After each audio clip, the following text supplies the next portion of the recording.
السلام علیکم ورحمۃ اللہ. میں ہوں فاطمہ فضل اور انجینئر محمد علی مرزا صاحب کی جو ایک کنٹروورشل قسم کی ویڈیو ان لوگوں نے ہائپ میں لی ہوئی ہے اور اس کے اوپر بار بار ان کے اوپر یہ الزام لگایا جا رہا ہے کہ انہوں نے نعوذ باللہ نبی علیہ الصلوۃ والسلام کی شان میں گستاخی کی ہے. میں نے وہ پوری ویڈیو دیکھی اور مجھے کہیں پہ بھی یہ نہیں لگا کہ انہوں نے قطعاً نبی علیہ الصلوۃ والسلام کے لیے کوئی ایسے الفاظ استعمال کیے ہوں جس میں ان کی توہین کی گئی ہو. اس کی وجہ یہ ہے کہ انجینئر صاحب نے اپنی اس بیان میں اور ویڈیو میں ایک موقف پیش کیا جو کہ کرسچنز کا ہے اور انہوں نے اس کو پروف اور دلیل کے ساتھ پیش کیا کہ یہ کرسچنز کے الفاظ ہیں, کرسچنز اس طرح بولتے ہیں, کرسچنز یہ سمجھتے ہیں اور یہ ان کا عقیدہ ہے اور یہ ایجوکیشن کے لیے ضروری بھی ہے. مطلب اگر انہوں نے یہ بات سکھائی ہے تو بچوں کو, آنے والی نسل کو یہ بات پتہ ہوگی کہ کرسچنز ہمارے نبی کو کس طرح سمجھتے ہیں, ہمارے نبی کے بارے میں کیا سوچتے ہیں اور ہمارے نبی کو کتنا ایکسیپٹ کرتے ہیں. بہت سارے لوگ ایسے ہوں گے آج کے دور میں جن کو یہ بات پتہ بالکل بھی نہیں ہوگی جو انجینئر محمد علی مرزا صاحب نے اس ویڈیو میں کلیئرلی بتائی ہے, ان سینس کہ کرسچنز کا آخر ہمارے نبی کو لے کے عقیدہ کیا ہے. کیونکہ کرسچنز جو ہیں وہ اللہ تعالیٰ کا اقرار تو کرتے ہیں کہ اللہ ہے, اور پھر یہ بھی بڑا ڈائریکٹلی بولتے ہیں کہ حضرت عیسیٰ جو ہیں وہ بیٹے ہیں اللہ کے, نعوذ باللہ. لیکن یہ بات بہت کم لوگوں کو پتہ تھی اور بہت کم لوگ یہ جانتے تھے کہ آیا وہ ہمارے نبی کو کیوں نہیں مانتے. تو انہوں نے اتنا کلیئرلی آپ کو اس ویڈیو میں سمجھایا ہے, تو وہ سمجھانے کی روح سے تھا. ان کے الفاظ میں کہیں پہ بھی یہ چیز نہیں تھی کہ انہوں نے ڈائریکٹلی, اور ایک ایسا بندہ, یا میں کچھ باتیں ہائی لائٹ کرتی چلوں ان سینس اس بارے میں کہ وہ کس طرح کے انسان ہے. میں نے انیشلی جب اسٹارٹ میں انجینئر محمد علی مرزا صاحب کا عروج کا ٹائم شروع ہوا اور جب ان کی باری میں ویڈیوز وائرل ہونا شروع ہوئی, تو میں نے اپنی یونیورسٹی میں اپنے ٹیچرز کے منہ سے یہ الفاظ سنے کہ بہت بڑا فتنہ ہے, انجینئر محمد علی مرزا بہت بدتمیز آدمی, بہت بلنٹ آدمی, اور اس کو بالکل نہیں سننا, اور بہت بڑا فتنہ ہے, اور بلا بلا بلا بلا. تو کہتے ہوتے ہیں نا کہ ایک نیچرل سا ایک لا ہے کہ جس چیز سے جتنا روکا جائے اس کی کریوسٹی اتنی بڑھتی ہے. تو یہ تو ہر بندے میں ہوتا ہے. اگر آپ کو کہا جائے نا کہ فلاں چیز کو کلک نہیں کرنا, بندہ کہتا ہے میں اب کلک کر کے دیکھوں گا ہوگا کیا. میں نے سننا شروع کیا, پھر میں نے ڈیٹیل میں ان کے بارے میں جاننا شروع کیا.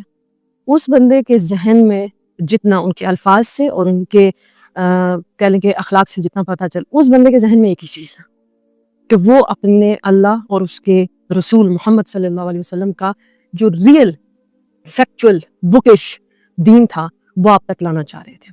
میں آج ہی میں پروفیسر صاحب کا شاید نام بھول رہی ہوں, میں نے ان کا ایک لیکچر دیکھا. انہوں نے ماشاءاللہ اتنی خوبصورت بات اس لیکچر میں سکھائی ہوئی تھی کہ ہم لوگ اللہ تعالیٰ کے ساتھ, اللہ اور انسان کا تعلق اتنا قریب ہے کہ ان کے الفاظ اس طرح تھے کہ میں نے آج تک ایسا کوئی رشتہ نہیں دیکھا جو اللہ سے زیادہ اپنے بندے سے پیار کرتا ہو. یعنی ایک انسان سے اتنا پیار نہیں کر سکتا جتنا اللہ اپنے بندے سے کرتا ہے. لیکن جو ہماری کمیونٹی میں پچھلے کئی دہائیوں سے ایک بات چلی آ رہی تھی, فرقہ واریت اور ملاؤں کا ایک کانسیپٹ اور کلچر, جیسے کہ اگر کہا جائے فار ایگزامپل ایک محفل میں 4 لوگ بیٹھے ہوئے, تو وہاں پر کوشش ہوتی تھی کہ دعا کرنی ہے, ہاں جی ملا کون ہے وہ دعا کرے گا, جنازہ پڑھانا ہے ملا کون ہے وہ جنازہ پڑھائے گا, نکاح پڑھانا ہے ملا کدھر ہے وہ نکاح پڑھائے گا. اتنا ایک کلچر خراب ہے کہ ریسنٹلی میں نے ایک نکاح میں یہ چیز آبزرو کی اور میں اتنی حیران ہوئی اس ساری سینیریو کو سن کے کہ جس طرح میں بیٹھی ہوں اس طرح لڑکی بیٹھی ہے, اینڈ اس کے رائٹ سائڈ پہ یا لیفٹ سائڈ پہ ایسے 7 آ کے مولوی صاحب بیٹھے ہیں اور وہ بیٹھ کے اس کو کلمے پڑھا رہے ہیں, پوچھ رہے ہیں. مطلب یہ کون سے اسلام میں یہ لکھا ہوا ہے؟ تو اتنا ایک کہہ لیں کہ اتنا فساد میں اس سینس میں کہہ رہی ہوں کہ اتنی اندھیر نگری بنایا ہوا تھا اسلام کو ملاؤں نے. وہ اس بندے نے آ کے, آپ یقین مانیں, وہ آئینہ صاف کیا ہے. تو اس بندے کو پریز کریں. آپ کو پتہ ہے اتنا پولیٹیشینز آپس میں بغض نہیں رکھتے جتنا ملا ایک دوسرے سے بغض رکھتے ہیں, اور یہ بہت بڑا فیکٹ ہے. ممبر پہ بیٹھا ہوا اگر ایک ملا چیخ رہا ہوگا, اس کو نہیں برداشت کہ میری آواز سے اونچا کوئی دوسرا چیخے. اتنا بغض ہے. میرا مدرسہ ٹھیک چل رہا ہے نا, دوسرے کا اتنا ٹھیک نہیں چلنا چاہیے. اگر آپ ایک اسلامک انسٹیٹیوٹ چھوڑ کے دوسرے میں جائیں گے تو دوسرے کہیں گے کہ ہاں جی ہمارا انسٹیٹیوٹ بہت اچھا, ان کا تو خراب ہے, ان کے ہاں یہ برائیاں. تو اتنا بغض ان کا آپس میں ہے, اور وہ بغض اب یہ انجینئر محمد علی مرزا صاحب پہ نکالنا چاہ رہے ہیں. انجینئر محمد علی مرزا صاحب مسلسل جتنے سالوں سے بھی میں ان کو دیکھ رہی ہوں, انہوں نے اسلام کو سیکیور کرنے کی کوشش کی. سیکیور, اسلام کی غلط چیزوں کے خلاف پروٹیسٹ, اور اللہ کی وحدانیت اور رسالت کا جو ہے نا وہ علم بلند کرنے کے لیے وہ مسلسل کوشش میں ہے کہ یہ چیزیں میرے مسلمانوں تک. تو میں نے آپ کو بتایا نا کہ ملاؤں نے جب ہمیں دور کیا ہے تو انجینئر محمد علی مرزا صاحب نے آپ کو ایک چیز سمجھائی ہے کہ تم خود قرآن کو پڑھو, تم خود اللہ کو ڈھونڈو. اللہ تو بڑا کلیئر ہے, بڑا ایزی ہے, بڑا قریب ہے. وہ جو ایک راستہ آپ نے سنا ہوگا, ایک راستہ یوں یوں یوں یوں کر کے ٹیڑھا بنا کے نا بڑا کمپلیکیٹڈ قسم کا اللہ تک پہنچایا ہوا تھا ملا نے کہ تم مجھ تک آؤ گے پھر میں تمہیں وہاں تک پہنچاؤں گا. انجینئر محمد علی مرزا صاحب نے آپ کو ڈائریکٹ بتایا کہ مجھ تک آنے کی ضرورت بھی نہیں ہے, تمہارے پاس ایک کتاب ہے, وہ جتنی میری ہے اتنی تمہاری ہے, کھولو تم ڈائریکٹ اللہ تک پہنچ جاؤ گے. لیکن پھر ان کے اوپر ڈائریکٹ 295C کی دفعہ لگانا اور ان کو یہ کہنا کہ انہوں نے گستاخی کر دی ہے اور ان کو قتل کر دینا چاہیے اور وہ انسان جو ہے نا وہ معاشرے کے امن کے خلاف ہے اور اس انسان کو معاشرے میں ہونا ہی نہیں چاہیے, یہ واضح ہے. یہ بات پتہ نہیں کیوں سمجھ میں نہیں آتی ہے بڑوں کو کہ یہ واضح ہے کہ یہ بغض ہے, یہ کینہ ہے, یہ آپ کے دلوں کی نفرت ہے جو آپ لوگ نکالنا چاہ رہے ہیں. لیکن میں آپ کو ایک بات یہاں پہ واضح کرتی چلوں کہ میرے ملک کا سب سے بڑا مسئلہ یہی ہے کہ یہاں پر یونٹی نہیں ہے کسی طبقے میں بھی.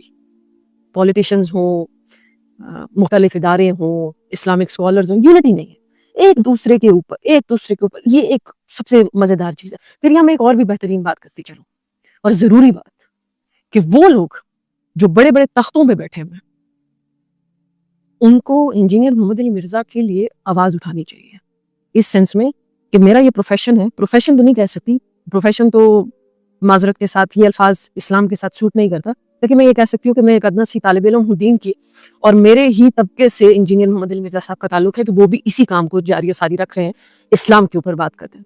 تو میں تو ان کو سیکیور کروں گی, ان کے لیے آواز اٹھاؤں گی اس سینس میں کہ اس بندے نے اگر جینون گستاخی کی ہوتی تو وہ الگ بات تھی, لیکن کنایا ڈھکی چھپی باتوں میں پھنسا کر جان بوجھ کے اور ان کے اوپر یہ 295C لگانا, یہ کسی بھی ایجوکیٹڈ یا جہاں پر رول آف لا ہو ایسے معاشرے میں یہ چیزیں نہیں ہوتی ہیں. آپ کو پتہ ہے اسلام کا ایک قانون ہے کہ جب شوہر بیوی کو طلاق دے تو اگر وہ طلاق مبہم الفاظ میں ہو, یعنی جو ڈائریکٹ الفاظ نہ ہو, ایک ہوتا ہے ڈائریکٹ ایک بات کو کہہ دینا کہ تم یہ وہ ڈائریکٹ ہو گیا, لیکن اگر اس نے مبہم کنایا الفاظ جیسے کہ تم میری طرف سے آزاد ہو, تم کو میں چھوڑتا ہوں, ٹھیک ہے, اب وہ چھوڑنے میں آزاد کرنے میں اور بھی بہت سارے مطلب نکلے, تو وہاں پر ہسبینڈ سے اس کی نیت پوچھی جاتی ہے, اس سے پوچھا جاتا ہے کہ تمہاری نیت کیا ہے یہ بات کہنے میں. تو انجینئر محمد علی مرزا صاحب کا تو وہ بیان آپ لوگ آن ایئر نیشنل ٹی وی پہ لگائیں, اس میں کہاں انہوں نے یہ کہا ہے کہ میں یہ کہتا ہوں کہ نبی علیہ السلام کے بارے میں اس طرح کے الفاظ, نعوذ باللہ, میں تو ایسے الفاظ کو اپنی زبان سے کوٹ بھی نہیں کرنا چاہتی. کہاں ہے انہوں نے. آپ لوگ ٹیکنیکل لاجیکل فیکٹ پر بات کم کرتے ہیں, دماغ سے کم آپ فیصلہ لیتے ہیں اور ایموشنز کے ساتھ زیادہ لیتے ہیں. تو یہی سب سے بڑا مسئلہ ہے. دماغ کو استعمال کریں, جذبات کو کنٹرول میں رکھیں, کیونکہ جذبات کو کنٹرول میں رکھنے کے لیے ہی آپ کے پاس اسلام آیا ہے.